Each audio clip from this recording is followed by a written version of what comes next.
Quel est le prénom le plus populaire parmi ma liste de clients? Pour faire ce genre de requête un petit peu originale, en tant que développeur web, on a plusieurs outils. Et c'est ce que je voudrais vous montrer dès à présent. Donc, sur GitHub, on peut trouver le projet d'exemple PHP MySQL Samples, donc on va télécharger tout de suite,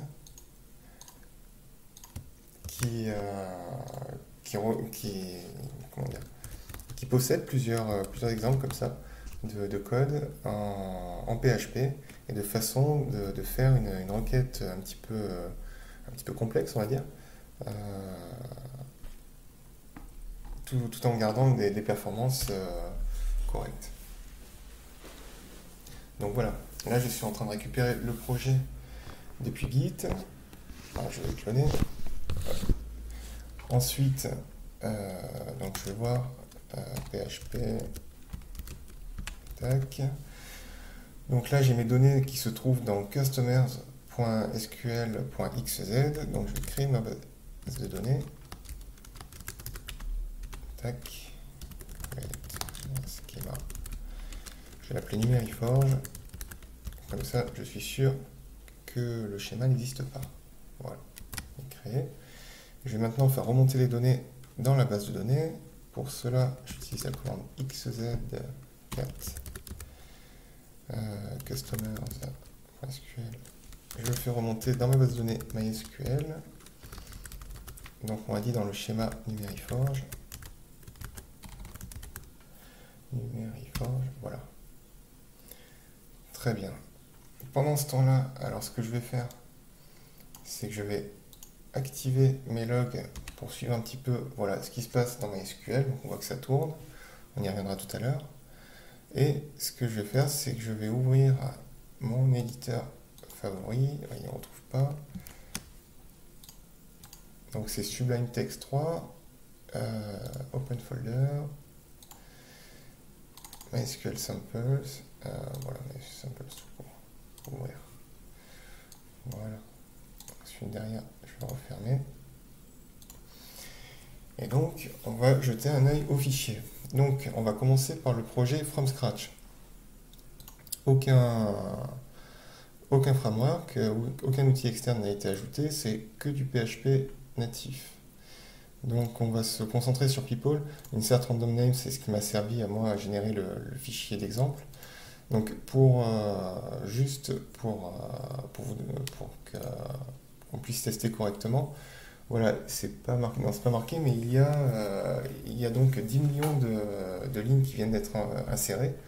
Donc 10 millions de clients complètement fictifs. La base de données contient uniquement leur nom et leur prénom. C'est uniquement pour nous faire des essais. Donc je vais vider ça là. Voilà, vider un petit peu ma console. Donc revenons à notre fichier source. Ce que je fais, c'est que je crée une classe customers. Cette classe customers, je lui ai mis une méthode most popular first names qui va donc s'occuper d'aller rechercher dans la base de données les prénoms les plus populaires. Ensuite, il nous affiche dans la console. Et puis à la fin, il nous refait une requête pour nous donner le compte de total de clients. Donc, pour recharger ma classe customers, j'ai utilisé l'autoload de PHP, donc qui se trouve dans src autoload, qui fait appel à la méthode native de PHP que je vous recommande d'utiliser pour charger tous vos fichiers, qui s'appelle SPL Autoload Register. Et en fait, on lui donne une classe en paramètres et on lui indique où se trouvent nos fichiers classes, comment ils se nomment.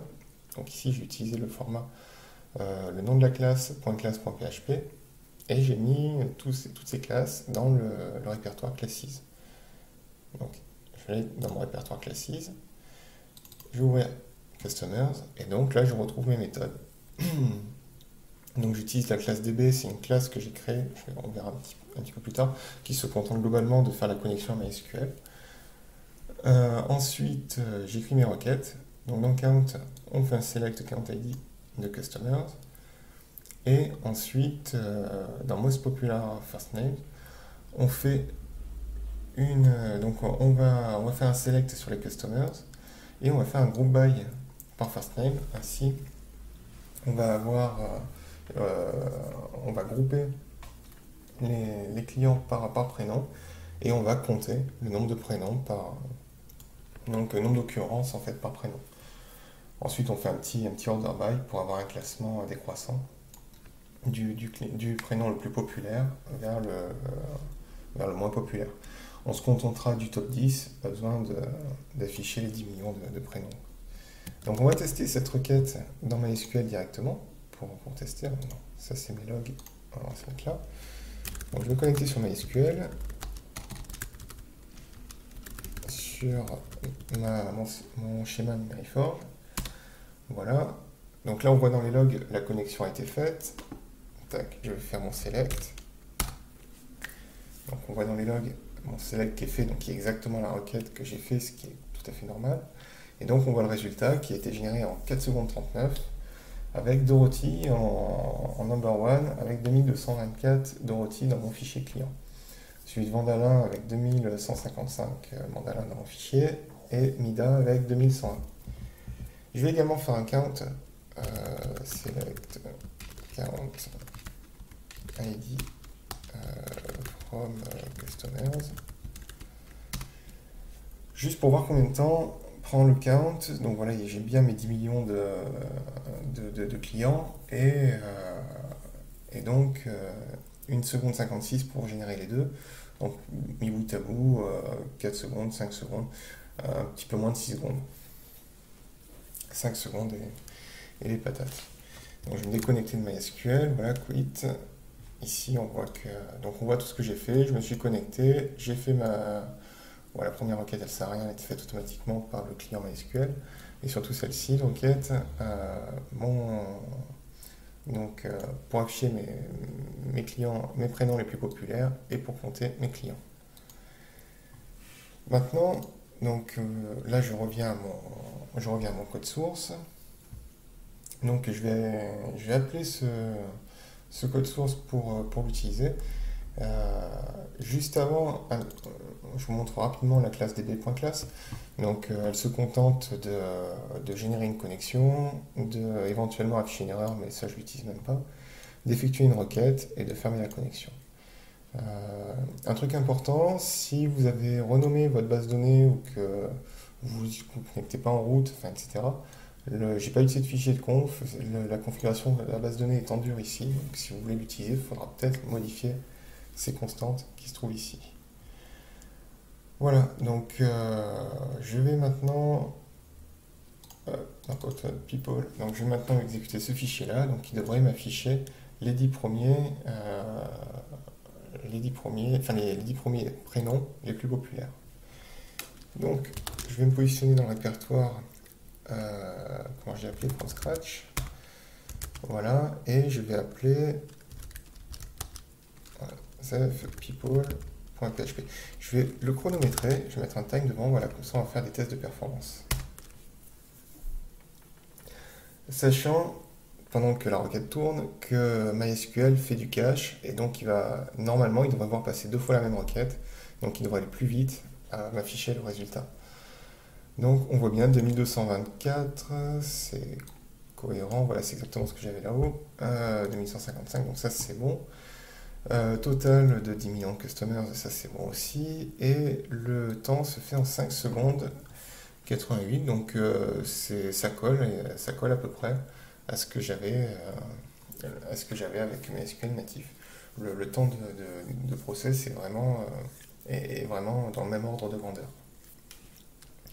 Donc maintenant on va faire un peu plus fort, c'est que entre PHP et MySQL, pour faire l'interface avec la base de données, on peut rajouter une couche d'abstraction, qu'on appelle un ORM, et un des ORM les plus populaires se trouve être Doctrine. Donc on va se rendre dans Doctrine. Voilà, donc on a un petit peu les mêmes fichiers. Donc je vais y aller avec mon éditeur pour aller voir le code source. Doctrine, Donc on va ouvrir People. Donc People ressemble beaucoup à ce qu'on avait tout à l'heure. La différence, c'est qu'on ne va pas charger directement une classe Customers, mais on va charger un Entity Manager et on va lui demander un repository. Et ce repository va s'appeler Customer. Donc, voilà notre Entity Manager. Donc il est chargé dans le fichier Bootstrap. Bootstrap, c'est un peu notre autoload de tout à l'heure. Il contient notre configuration à MySQL et ensuite il va créer l'Entity Manager. Voilà.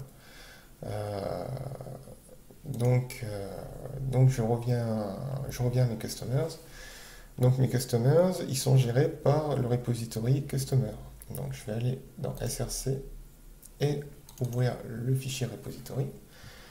Et ici, donc, on va commencer par la requête count qui donc compte mon nombre de customers.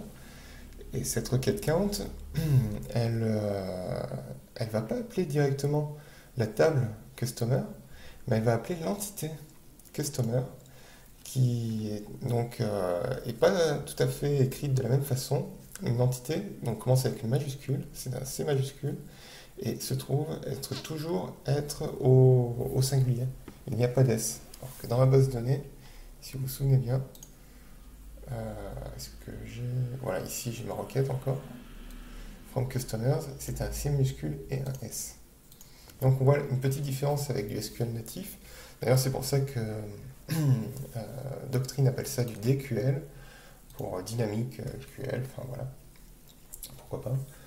Et donc voilà, il faut faire attention à cette petite subtilité.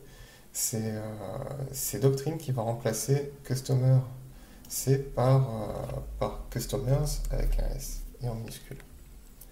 Donc ça c'était pour le count. Pour ensuite le most popular first names, alors là il va falloir, parce qu'en fait Doctrine, il fait abstraction de la base de données, donc normalement il nous génère lui-même les requêtes. Mais nous dans notre cas, vu qu'on a une requête un petit peu originale, on veut écrire nativement notre requête SQL. Donc pour cela on va faire un create native query et on va lui donner donc notre requête écrite comme tout à l'heure. Enfin là, cette fois-ci, il n'y a aucun élément dynamique. C'est vraiment du SQL natif. Cependant, Doctrine va avoir besoin d'avoir un result set parce qu'il ne sait pas du tout ce que va lui renvoyer MySQL.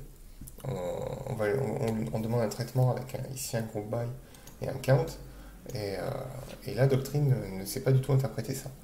Donc il va falloir qu'on définisse un result set mapping, qu'on appelait RSM, et donc on lui précise que c'est l'entité customer, donc avec un C majuscule et au singulier, et on va avoir des résultats donc uniques, on appelle ça un scalar result, donc qui va être en fait le champ ici first name, et le résultat ici people, qu'on a fait avec un alias. Donc voilà, ainsi quand MySQL va retourner ces deux résultats concernant l'entité customers, Doctrine les attendra et sera prêt à les recevoir. Donc on va voir ce que ça donne en essayant tout de suite depuis notre console. Donc on est dans Doctrine. Pareil, je vais chronométrer time php-f people.php. C'est parti. Voilà, ça arrive. Donc déjà, première bonne nouvelle, les résultats sont les mêmes. Donc ça, c'est une très bonne chose. Et l'autre bonne nouvelle, c'est que, comme vous le voyez, les performances sont quasiment identiques. Il y a un tout petit peu plus long, mais enfin, c'est vraiment négligeable. On passe de 5 secondes 88 à 5 secondes 89 avec Doctrine. Donc on voit que la couche de Doctrine est extrêmement performante et ne rajoute, quand elle est bien utilisée, ne rajoute quasiment aucune lenteur. Donc on va vérifier quand même dans les logs que la requête que l'on a faite, où suis-je, voilà, dans les logs, que la requête soit bien celle que je me demandais. Donc ici, donc la connexion numéro 15, très bien, il fait uniquement la connexion, rien de plus. Ensuite ici, il fait mon select, exactement le select que je lui ai donné, avec mon limite 10 à la fin. Donc là, leur enquête est vraiment identique, il n'y a aucun traitement de doctrine. Ici, en revanche, pour le count, on voit qu'il nous a donc remplacé notre entité customer. Je vais le rafficher pour vous montrer bien. Euh, donc ici, voilà, mon entité customer C, il nous l'a remplacé par donc customers, le nom de la table, et il lui a mis un alias C0 underscore, voilà, pour être sûr que ce soit un alias unique. C'est un alias généré dynamiquement par doctrine. Et donc voilà, pour que ce remplacement se fasse correctement et que notre doctrine retrouve bien la classe, le nom des champs, etc., il est important que la classe customer, les annotations, je vais chercher le mot, pardon. Donc voilà, on appelle ceci les annotations, et donc il faut faire très attention parce que ce ne sont pas des simples commentaires, ils sont vraiment, ce sont des commentaires mais qui sont lus par doctrine et qui sont interprétés. Donc il faut faire très attention à la façon dont ils sont formatés et aux fautes de frappe qui peuvent éventuellement y être présentes. Parce que les erreurs sont assez difficiles à détecter. Donc maintenant on va faire plus fort et on va aller sur Symfony. Hop. Après doctrine, on va aller sur le projet Symfony. Et donc, alors j'ai pas voulu appeler mon projet Symfony parce que j'ai eu peur qu'il y ait des problèmes, enfin des incompréhensions. Donc j'ai créé le répertoire Symfony et dedans j'ai créé le projet PeopleStats. Donc c'est des PeopleStats. On va aller ouvrir le code source pour voir un petit peu à quoi il ressemble. Hop. Donc Symfony, PeopleStats. Donc dans un projet Symfony, le code source se trouve dans SRC. Le code source est divisé en bundle, donc je suis resté sur app bundle, qui est le nom par défaut quand on n'a qu'un seul bundle. Et on va commencer par les commandes, parce que c'est un projet qui s'exécute en ligne de commande. Et donc, mon people command, je vais pouvoir l'appeler avec la ligne de commande customer people. Enfin, la ligne de commande complète, ce sera php bin console customer de .people.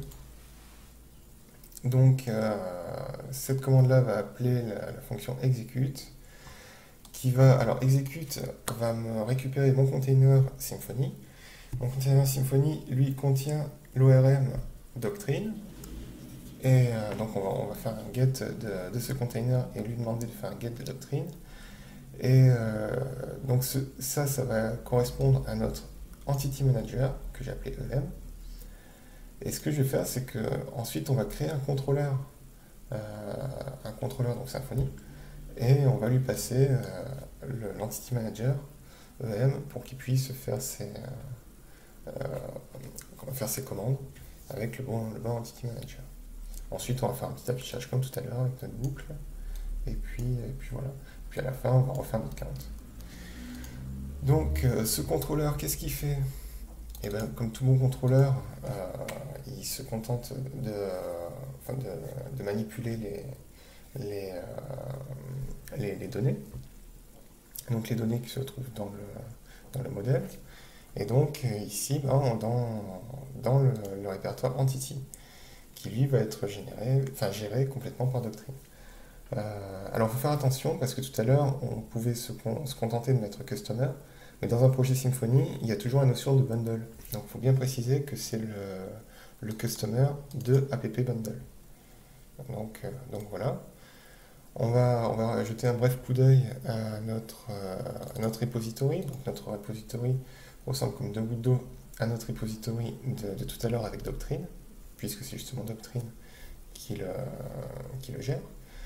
Faut faire attention, donc toujours rajouter app bundle devant l'entité, parce que la couche Symfony a besoin de rajouter ça. Et puis toujours avoir aussi notre entité customer avec les bonnes annotations. Donc toujours, notre entité s'appelle customer au singulier, j'insiste, mais notre table s'appelle customer au pluriel et en minuscule. Donc voilà, tout ce qu'il y a.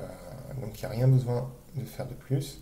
On va maintenant l'exécuter. Donc je vous rappelle, pour l'exécuter, en ligne de commande, un projet Symfony, on passe par la console, php bin console.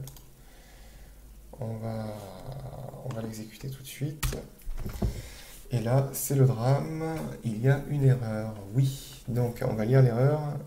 Il ne trouve pas fail to OpenStream, il ne trouve pas le fichier autoload euh, dans Vendor Autoload. Donc c'est normal en fait parce que j'ai hébergé le projet sur GitHub et GitHub et Symfony ignore les fichiers vendors qui sont des fichiers qu'on peut retrouver très très facilement sur internet et qui donc ne sont pas nécessaires de venir alourdir le dépôt GitHub. Donc, ceci étant dit, on va restaurer les applications vendors de Symfony avec le programme qui s'appelle Composer, donc qui est intégré à Symfony. Composer, install. Voilà, ça devrait aller assez vite parce que j'ai tout qui est en cache sur mon ordi. Ah oui, il me demande de reparamétrer la base de données. Donc, c'est une base de données locale, 37001. Le port, c'est 3308, c'est 06, pardon. C'est le port MySQL par défaut. Le name, alors non, c'est pas Symfony, c'est Numeriforge.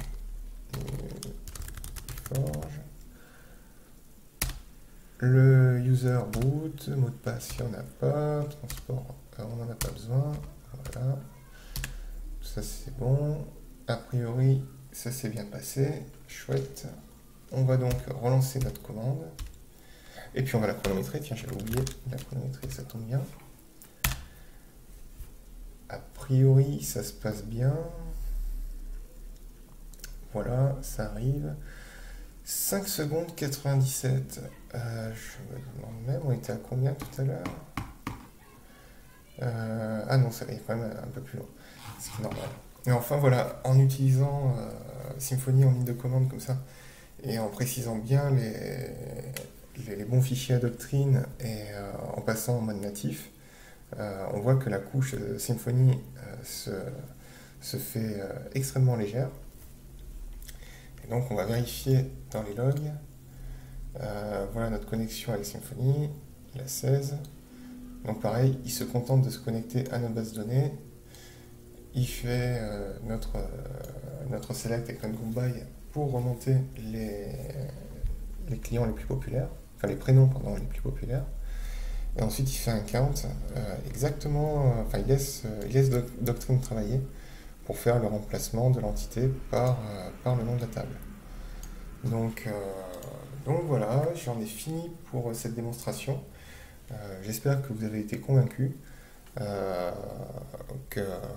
peut utiliser des frameworks tels que Symfony et des ORM tels que Doctrine pour faire des requêtes SQL assez exotiques et assez originales sans nuire aux performances du projet.